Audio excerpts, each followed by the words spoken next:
Olá pessoal, mais um vídeo aqui no meu canal no YouTube e nesta oportunidade eu quero conversar com vocês sobre um assunto extremamente polêmico que tem gerado muitas discussões entre o fisco e os contribuintes. Eu estou falando da chamada exportação de serviços. Quais são as operações que realmente ficam fora do campo de incidência do ISS? Neste primeiro vídeo, eu quero conversar com vocês sobre aspectos constitucionais e aspectos da Lei Complementar 116. No vídeo 2, eu abordo um caso em especial, são as operações portuárias para navios e embarcações estrangeiras. Será que eu posso considerar isso como uma exportação de serviços? Antes, porém, de tratarmos deste caso real, é importante entendermos um pouco como é que a matéria está disciplinada na Constituição e na Lei Complementar 116. Muito bem, vocês sabiam que a Constituição Federal, a nossa Constituição de 1988, ela tem lá um mandamento, ela prescreve que cabe ao legislador complementar, portanto, aquela lei complementar editada pelo Congresso Nacional, então cabe à lei complementar excluir da incidência do ISS as chamadas exportações de serviço. Vejam então que lá na Constituição tem um mandamento que é muito claro e objetivo. Exclua da incidência do ISS as exportações de serviços. Mas será que o legislador complementar ele cumpriu integralmente este mandamento? Bom, coube então a Lei Complementar 116, ela foi editada então em 2003, coube ao legislador complementar cumprir esse mandamento constitucional, e isto está lá no artigo 2º, parágrafo único da Lei Complementar 116. No parágrafo, ou melhor, no artigo, no caput do artigo, está transcrita já exatamente a mesma regra da Constituição. O ISS não incide sobre as exportações de serviços. Até aí, tudo bem, tudo em harmonia, na mais perfeita sintonia. O nosso grande problema é o parágrafo único. Lá no parágrafo único, pessoal, o legislador ele fez a opção por deixar claro na lei qual é aquela operação que não se caracteriza como exportação. Lá no parágrafo único está escrito algo mais ou menos assim: não se considera a exportação, não se considera exportação de serviços quando os serviços forem desenvolvidos no Brasil e cujo resultado aqui também se verifique. Olha que interessante. O legislador, então, ele considerou exportação, ele partiu do pressuposto que é algo feito aqui, em território nacional, o chamado desenvolvimento do serviço, que pode ser considerado como sinônimo de execução de serviço. Bom, vocês sabem que a lei tributária ela não pode alterar o conceito e as definições que são dadas pelo direito privado. Mas vamos pensar um pouco. O que é exportação?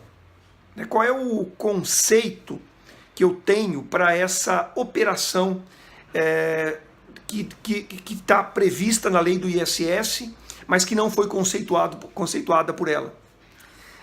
Eu vou recorrer aqui ao meu livro, o ISS Teoria, Prática e Jurisprudência, 4ª edição, editado pela Revista dos Tribunais, para a gente entender um pouquinho do conceito trazido pela Receita Federal para a palavra exportação. Exportação compreende a saída temporária ou definitiva de bens ou serviços do território nacional. Então, pessoal, sempre que eu estiver diante da saída temporária ou definitiva do território nacional de bens ou serviços, eu estou diante de uma exportação. Vejam que a lei do ISS, ela modificou um pouquinho esta regra.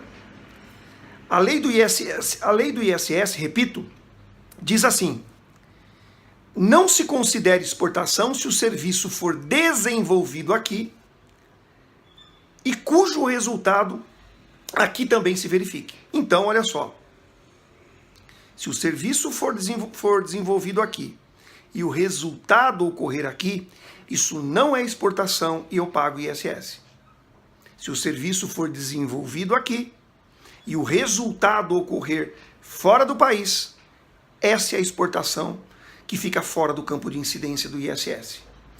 Então, pessoal, para o legislador complementar, no caso específico do ISS, só não paga o imposto municipal aquela operação desenvolvida no Brasil, serviço prestado no Brasil, mas cujo resultado se verifique em território estrangeiro. Ficou claro, então, que o nosso grande problema hoje é a definição, é o conceito da palavra resultado. O que será que é resultado do serviço? Não podemos confundir, e de plano eu já afasto essa possibilidade, não podemos confundir desenvolvimento / execução com resultado. O serviço precisa ser executado aqui, desenvolvido em território brasileiro. O que não pode ocorrer aqui para ser exportação é o seu resultado. Então, pessoal, a palavra resultado hoje tem sido um grande problema e tem trazido muita insegurança jurídica para os contribuintes. Não há ainda um posicionamento pacífico, seguro no Poder Judiciário. Nós vamos encontrar diversas decisões em que o Poder Judiciário, ora, considerou como exportação e mandou excluir da incidência do ISS, ora, nós vamos encontrar decisões em que o Poder Judiciário entendeu que não era exportação e que o contribuinte deveria pagar ISS naquela operação.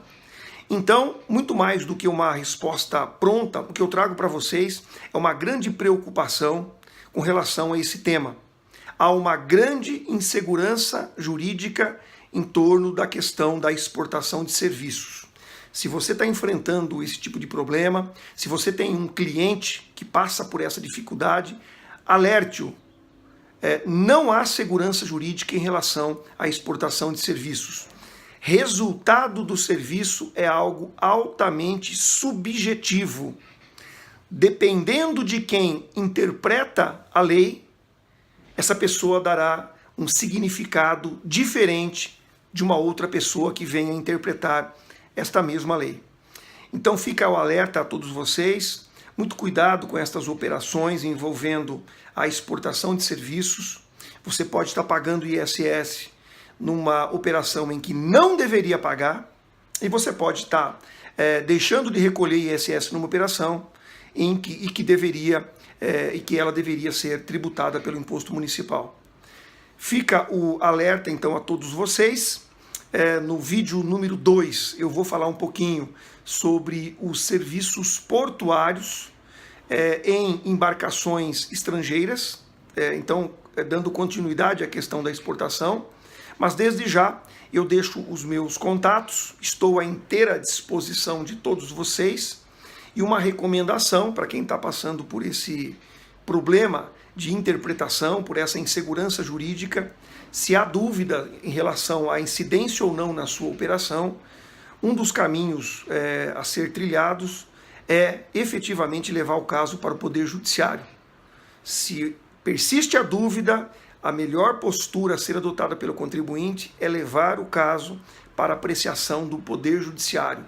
Só aí você tem a certeza de que realmente pagou o imposto quando ele era devido ou deixou de recolher o imposto quando ele realmente era indevido. Um grande abraço a todos e até uma próxima oportunidade. Até lá!